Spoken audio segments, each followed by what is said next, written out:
You're listening to the Recovered Life Show, the show that helps people in recovery live their best recovered lives. And here is your host, Damon Frank. And welcome back to the Recovered Life Show. It is Monday, October 10th, 2022. How you doing, Kristina Dennis? I am doing wonderful. Damon Frank, how are you? Happy Monday. Yes, happy Monday. We are into October. I'm a little casual today. I'm wearing the V-neck t-shirt because it is Los Angeles. I don't have to go all fall. That's I don't have to go all right. fall on you. That is right. It is very easy to miss fall in Los Angeles. I call it second summer most of the time. It is the second summer. You get to turn down that air conditioning just a little bit and kind of snuggle up in 90-degree weather and listen to an episode of the Recovered Life Show. Absolutely. Yes. And please, thank you, everyone who tunes in. Make sure that you like, share, and follow our podcast. Download it, leave us a comment, subscribe. We are so appreciative of all of the comments. It allows us to, bring content that you like, and it allows us to grow this movement. So absolutely, when you're snuggling down, make sure you don't miss us. We've got lots and lots of good stuff coming. Guys, it helps so much. You can get it on any platform that you download That podcasts. is right. Just type in the Recovered Life Show and you are there. So Kristina, we've been planning on doing this episode for quite a while because as many people know that follow us on Instagram or YouTube, I've said in the show that I suffered from dyslexia really bad, not only as a kid, but, into my adulthood. And I guess once you have dyslexia, you always have dyslexia. I don't think you can get rid of it. I don't think it's something like a pimple or something. I think I think you have it. Right. Yep. You have a neurodivergent brain. You have, differences in your executive function, and you can learn how to overcome them. We know this with ADHD. There are 7 types. We know so much more about the brain because of the fMRI, which is literally in the last 8-10 years where we can see it. But the amount of effort that you have to expend to overcome it is extraordinary. So I don't think that it's something that you should ever feel like, oh, I've got it down. Be proud of the fact that you're able to overcome it because it's hard work. Yeah, and we wanted to do this episode about the link between dyslexia and addiction. Really, the Recovered Life Show, the shows that Kristina and I do together are really just about conversing about our lives, about what's going on with us and our lives in recovery. And it was interesting because I've always felt, I knew that I was a kid of the 80s, obviously, right? Like, so dyslexia became a big thing, I think, after I graduated high school, but it still was kind of a little buzzword. And I kind of got help with dyslexia way late, like not until college. And, I didn't know what was going on. I just knew that I couldn't really read, correctly or how they said I should be able to read. And sometimes the comprehension was good, but wasn't as good. But I knew that in other ways I was far superior in like social communication. Like I could see people and go, oh man, they're just, like, I understood certain things a little bit more in depth, especially more complex things. I tend to be able to kind of see. And you had forwarded, it was interesting because we talked about doing the show. You'd forwarded me this article about people with dyslexia is kind of the new way to think, right? Yes, you're the creatives. And, it really makes sense that you had this, superpower because the hypervigilance that it took for you to overcome, that different way of thinking allowed you to grow skills that people who have neurotypical brains, neurotypical reading comprehension are able to do it, don't have it. And so I totally agree with you that you were able to grow that into a positive, but there's a lot of energy around it. And it makes me so sad, knowing I'll tell you, there's something that applies to ladies is that often these kinds of symptoms, these kinds of learning challenges don't show up the same way. And so a lot of people will miss a diagnosis even in today's age. And so I think it can still happen where people will miss it. So, just like you said it, you did not learn until you were in your college years, and that's rough. Yeah, I was learning, but not the way that everybody else learned. Right. Exactly. And this is why I want to do this show about. I'd always wondered about the link between dyslexia and addiction. Are people that have dyslexia as children, that are maybe diagnosed and are showing those signs of dyslexia as children, are they more likely to suffer from addiction in their teen years, in their 20s, right, in adulthood? And so I did a little deep dive into it because, that's how I am.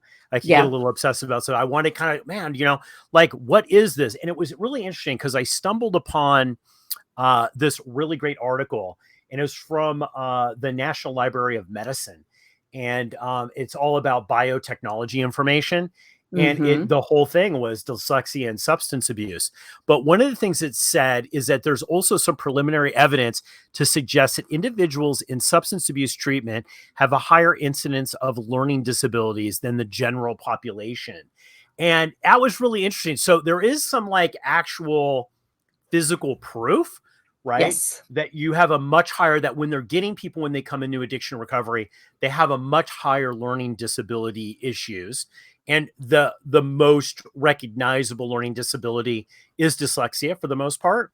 Right. So it's interesting that there's a link there. But I started to kind of think about like, well, why are people with dyslexia more prone to addiction? Why Yes. why is that? Right. And it's interesting. I mean, I have a couple of thoughts, honestly, from me being a kid with dyslexia and then later, suffering from addiction and then getting into recovery, right? I think the big thing is escapism, you know? Mm. I will tell you that. I think that escapism is an issue with people that have dyslexia, because the day-to-day of you doing what you do, right? It's so difficult and there's so many obstacles, especially when you're a kid or you're in a teen. There's so many obstacles of and disadvantages, right? So you're always the low person on the totem pole. You're always the person that got the D or the C minus or the F.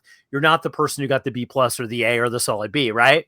Right. So I think a lot of it is when you have off time outside of school. I know for me, my first drug of choice was escapism.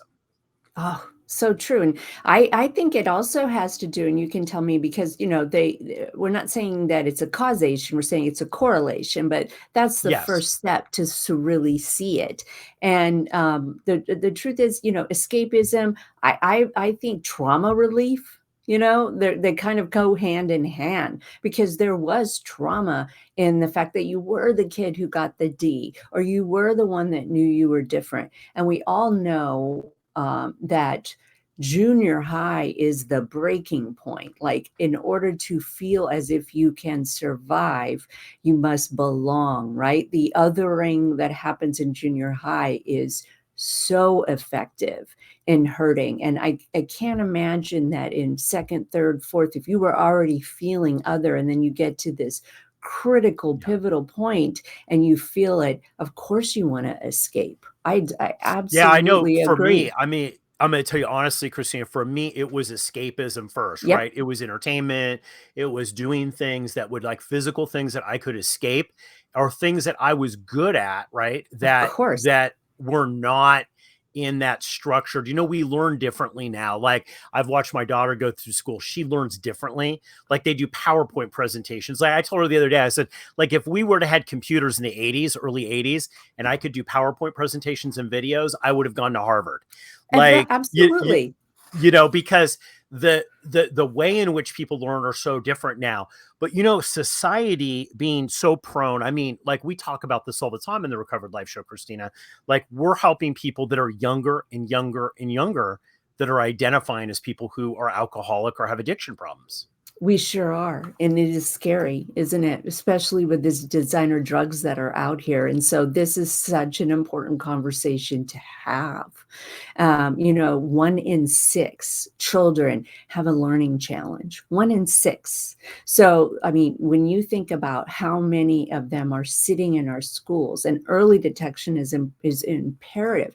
But for all children, the education system has to change. In many ways, it has not changed in in over 100 years. And I think that we're starting to see that show up in, the 12-step groups. Like, these young people cannot expend the amount of energy that's necessary. They must escape. They must find a way to bring relief, and they must feel like they belong. And the activities have changed as well. I feel like I sound so old, like I'm telling the story about walking 5 miles in the snow to school when I say it, but it is true. Like you said, you went and you sought out things that you did have some mastery, or at least the capability of having mastery out of it. I mean, I'm very curious, like, what you did. Was it sports? What happened? And wow, a Well, I lot of that did. I stuff. was involved in sports. And I liked movies, and I wanted to get in the entertainment industry and that kind of stuff. But really, it's like you're talking about trauma. For me, it wasn't junior high. It happened much. See, I think kids with severe dyslexia, like I had, where I was inverting letters and I couldn't read through a set right. I had an eye tracking issue that later I had to deal with that had to do with dyslexia. It started earlier for me. I remember I got held back in 3rd grade. Oh, goodness. And that was a demarcation line when I got held back. I remember that demarcation line now. And honestly, I believe because of kind of the way it was handled, and no fault to the people who did it, they just didn't know, right? Like, No, I'm not playing the blame game on that. But one of the things that is that demarcation line when I was in 3rd grade and they decided that they were going to hold me back. I kind of, for me, I was like, okay, I'm not going to win at this game. I am not gonna, I am not gonna win at this game. I remember making a conscious choice saying, that's it. Like, I'm not gonna win at this game. Because I had it breaks my tried. heart. Yeah. And they're just like, you're just not putting the effort in. I'm like, no, I'm putting the effort in. I'm just not, I just can't do it the way you want me to do it. I understand conceptually what you're talking about. I just can't do it like you want me to do it. Right. Like, and I remember that demarcation line is like, man, that's not, and then that led to escapism, and escapism led to sugar. And sugar was really, honestly, and we talked about this the other day on a Clubhouse room. Sugar was my gateway drug to alcohol. Absolutely. Right? Absolutely. It's the first one in anyone. And women definitely know that. I think that when they start doing the work, when we start doing our recovery work, and, you get done with, maybe the first set of alcohol trauma and the things that you have to do, I don't know anybody who doesn't have to walk through the food issue. A lot of us call the food issue the mother wound, right? And I look through a lens of trauma. You look through a lens of, feeling othered, absolutely, or escapism. It is the first thing we have access to is sugar. Absolutely. And the thing is, I think the interesting thing with dyslexia is thinking. I will tell you one thing that's been an advantage to me is that, especially in the business world, is I think different than people who have MBAs. I just think, differently. And I've been in rooms and groups of people where I just think different. And it's refreshing, because now I think the way in which people think that have dyslexia is much more like, right, the way in which they're teaching people to think now, much more kind of out of the box, being able to see it. But the interesting thing about that is I think that, we define alcoholism primarily as a thinking disorder, right? Like we do. At the end of the day, it's like it's a non-pattern. Like, who really at the end of the day, Kristina, honestly, like, who at the end of the day is just like, oh, well, I'm totally screwing up my life thinking, oh, this is a good idea, or maybe I could drink in this way, or maybe, right? All these things that we associate to alcoholism really comes down to a thinking disorder at the end of the day, right? We have to change our thinking. We know that when we get into recovery, that just getting sober isn't enough. We've got to actually change our thinking. And it's interesting because dyslexia is a thinking issue as well, a different type, but a thinking issue, not just the same. I'm curious what you think about dopamine in the range of dyslexia. And I know we have to go on a break, but I'd love to hear what you think about that, because they're really learning that dopamine, and we're learning that in the world of addiction, that dopamine seeking is one of the major players, which is, I kind of feel like you could say no duh, but we can see it actually on our brain now. And with ADHD, they struggle with dopamine. seeking. It's one of the Yeah. reasons why they do stuff. And I'm wondering what you think about that. I With want to dive dyslexia. into that. Let's dive into the dopamine conversation when we get back from this quick break, because I think that there's something there. And I think especially in training yourself that Mhm. you need this reward in which to go do certain other things. So let's dive into that dopamine conversation when we get back from this quick break. If you are newly sober, trying to get sober, or you've been sober for decades and are looking to take your sobriety to the next level, the Recovery Breakthrough 6-week transformation concierge coaching program might be right for you. Have Damon Frank and Christina Dennis build a custom roadmap to get you on the path to getting what you really need. Receive hands-on concierge coaching and stay focused and productive with our daily check-ins. If you're ready to experience your recovery breakthrough and start the journey towards the transformation you deserve, book a free Get to Know You call today and find out what is possible in your recovery. To find out more about Recovery Breakthrough and to book your free call, go to recoveredlife.us. That's recoveredlife.us.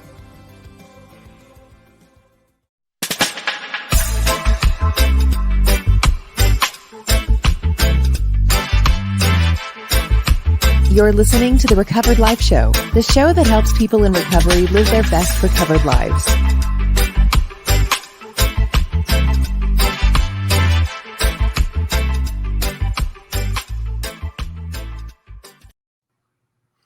All right, as promised, when we came back, we are continuing the conversation between the link between dyslexia and addiction.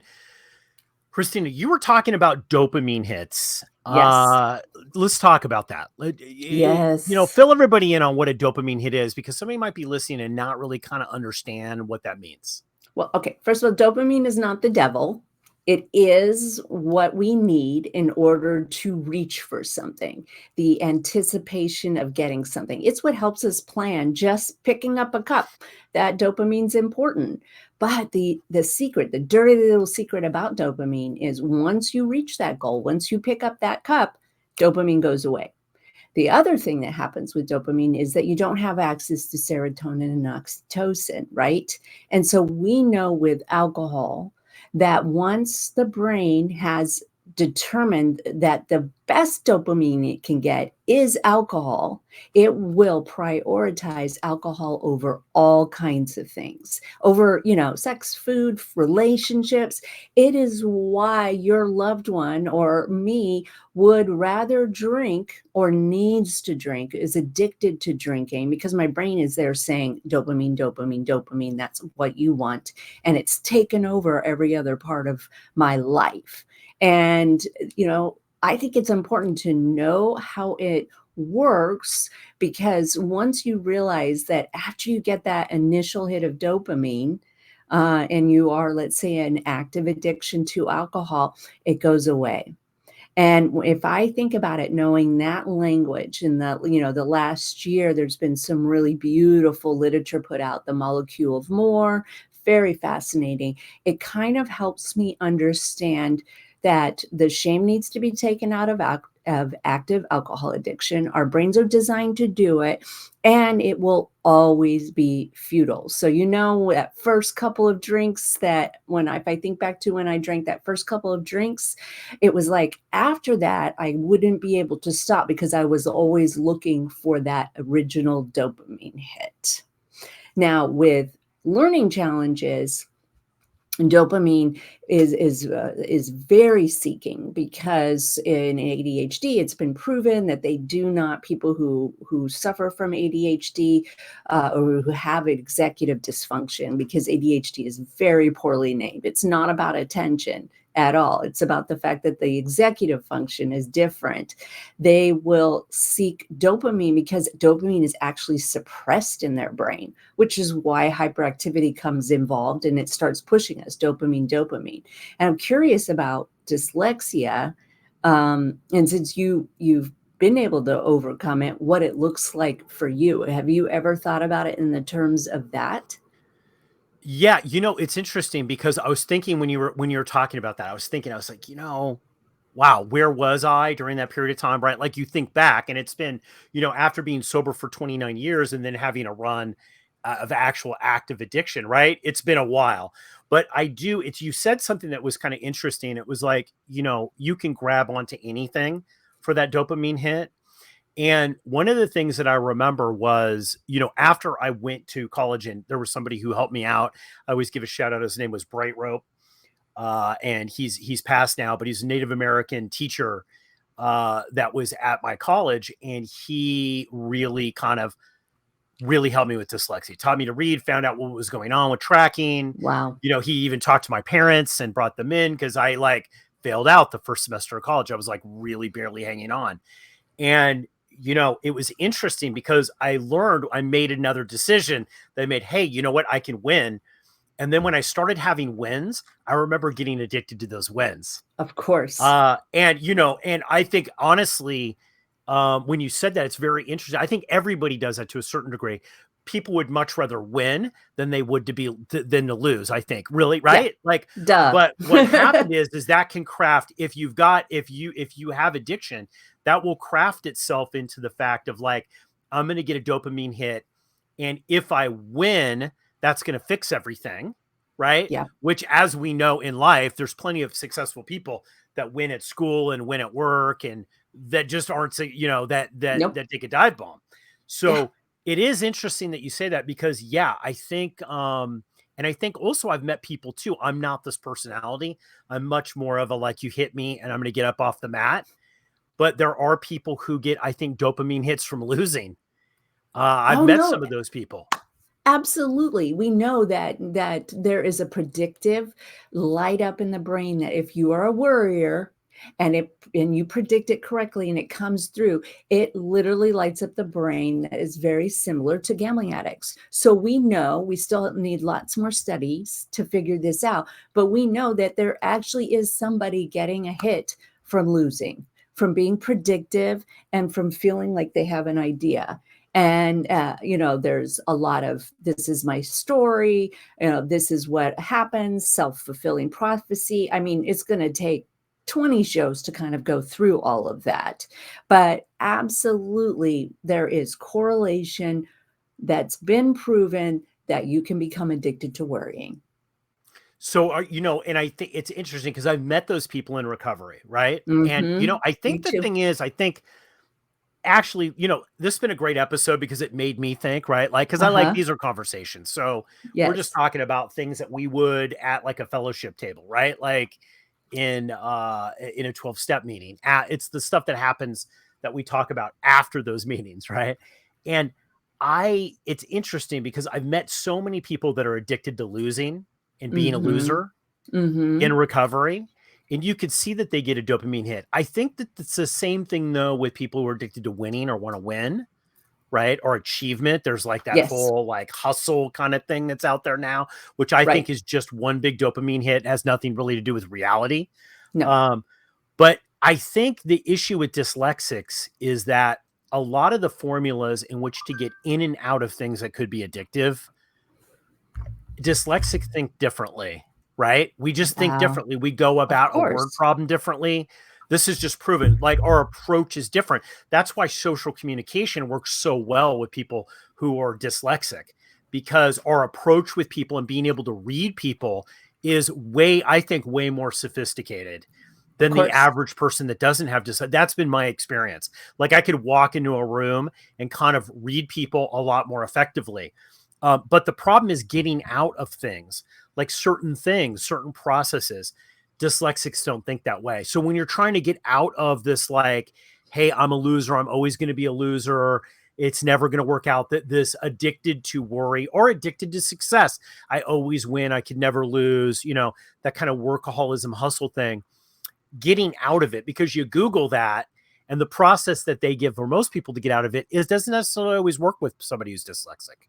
Oh, tell me, how does it, I'm so curious, because if you don't have, that makes sense. If you don't have access to that type of thinking, those neural pathways haven't grown. They're not the longest ones in your world. It takes an active I mean, an intense amount of emotional energy to change and to believe. And it also takes vulnerability and fear and cleaning up trauma. I mean, this is one of the things that I love about the Recovered Life community and our conversations is that we really do break down all the other parts. We know the problems don't end with physical sobriety.